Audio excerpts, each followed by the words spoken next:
দেখা না স্যার, হিমু আমাকে অনেক ডিস্টার্ব করতেছে। বাহ, কি অপূর্ব। একে তো আরেকজনকে লিখতে দিচ্ছেন না, তার উপর আপনি ধপ একটা সাদা খাতা নিয়ে বসে আছেন। আপনি পরীক্ষা দিতে আসছেন কেন? এক্ষুনি আমার ক্লাসরুম থেকে বেরো যাও, বেরো যাও, গেট আউট।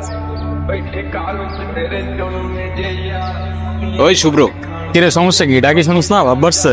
আজকে এক্সামের মধ্যে দেখাইতে বললাম। কি করলি তুই? আমরা এক ক্লাসে পড়ি। ডাক দিস, একটু দেখাবি না? কি করলি উল্টা স্যারে বলে দিলি, কেন এটা কেন করলি? ও তোমাকে কেন দেখাবে? তোমার নিজের কি ব্রেন নাই? তোমার কি জ্ঞান বুদ্ধি কিচ্ছু নাই? তুমি বাসা থেকে পড়াশোনা করে আসতে পারো না? তুমি চুপ থাকো, আমি তোমার সাথে কথা বলতেছি।